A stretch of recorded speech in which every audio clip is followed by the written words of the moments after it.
and I and the team of Manila and the private sector, katulad ng sinasabi ni Yusek San Juan, no?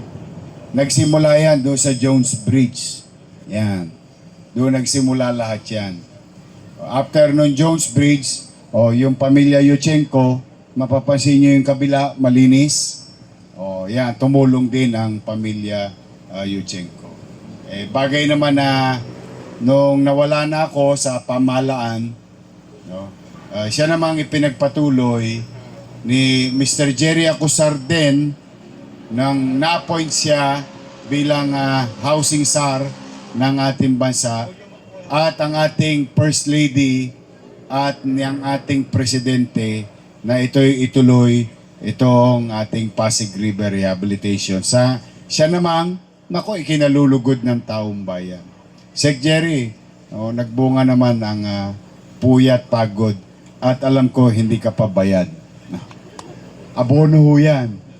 Kasi ako na magsasabi sa inyo, masyadong mahal niya ang bayan. Kasi noong pinagagawa namin yung Jones Bridge, nakadelay siya lang ako ng 30 million do sa Chinese, Filipino-Chinese organization. Sabi ko, pasensya ka na, ito lang ang kasya. Kaya alam ko talagang abonado. Kung tawagin namin siya, Boss Jerry, ano?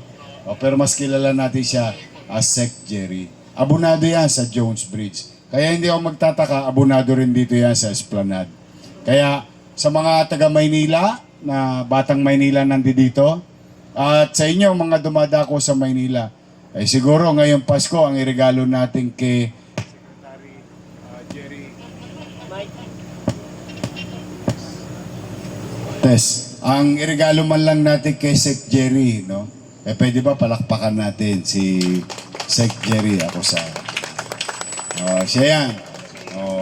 At inspired yan si First Lady Lisa Marcos Araneta. At siyempre, ang ating presidente rin na si Bongbong Marcos. Sila po nagtatandem yan, nag-iisip. Kung may panahon pa nga ho, wag nyo naman ikagulat. Ang dulo nito, Marikina. Opo, without any exaggeration, ang master plan nito is from the Delta to Marikina, both side. Yan ang end game nito. Kaya lamang, siyempre, dahan-dahan lang, piyahit-piyahit lang.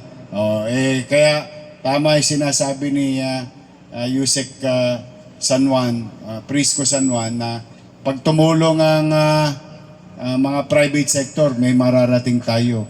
Meter by meter, inch by inch, kilometer by kilometer. So that the people, kami, lalo na, mga taga Maynila, at susunod dito yung San Juan, susunod Quezon City, and susunod at kung sino-sino pa along the Pasig River. This is, I think, if I'm not mistaken, it's a 28-kilometer riverside. Na sayang.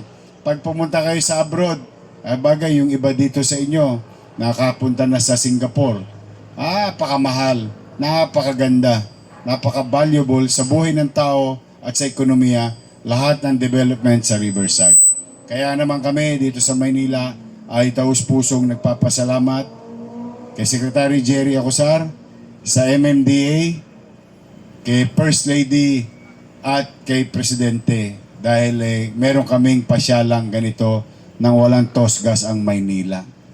Sagot ng national government. So rest assured, on behalf of the city government, to our national government partners, and through the leadership of our Director, Crystal Bagaching, sa aming tourism, ay pagbubutihin namin dito, Sec Jerry. Pagka natuloy na yung binilin mo this week, huwag kang mag-alala. Lagi namin itong lilinisin at pangangalagaan ng inyong pamahalaang lungsod ng Maynila. Sa atin naman mga kababayan nandito, Merry Christmas. Baka naman. Wala pa kaming chicha. Di pa kami kumakain. Wala pa kaming tigil kanina pang umaga. We started at 6 a.m. But Merry Christmas. More than anything else, gusto ko lang ipaalala sa inyo, yung itinagubilin sa atin, hindi naman tagubilin, paalala ng ating mga magulang o nakatatanda sa atin sa nakaraan na yung diwa ng Pasko. And there are two things na lagi natin naririnig. Ewan ko kung narinig nyo rin sa magulang nyo o sa lolo't lola nyo. Ano sabi? Ang Pasko, ang diwa ng Pasko ay pagbibi. So, kung may sobra tayo, wala namang masama. Kung di naman kaya, okay lang. Pero yun ang unang diwa. Pero ang pinakamahalagang diwa, pangalawang diwa ng Pasko, ay pagmamahalan. Yan. Kasama sa diwa ng Pasko. Tayo, alam po ninyo, lahat tayo nang gigigil sa ginawa ng ilang individual sa pamahalaan. Mayaman, middle class, mahirap, lahat. We all agree that itong mga talipandas o gumawa ng kasakiman, no? At sukdulang talagang ikinamuhi nating lahat, no? Dapat naman talagang managot. Ngunit, ayaw ko na mangibabaw sa atin, sasalubungin natin ng 2026, tayo-tayo, galit-galit sa isa't isa dahil lang sa pagkakahiwa-hiwalay ng kulay ng politika. No. Iyang pagkakahiwa-hiwalay yan, politiko lang o makikinabang dyan.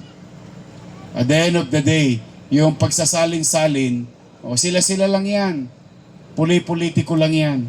At the end of the day, yung kayo'y kinukulayan, ikaw ganito, ikaw ganyan, ikaw ganito, upang tayo'y maghiwa-hiwalay at kamuhian ang isa't isa. Hindi po.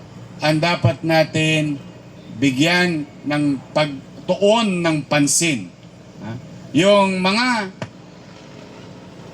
nagkasala o gumawa ng masama sa bayan, papanagutin sa mata ng batas.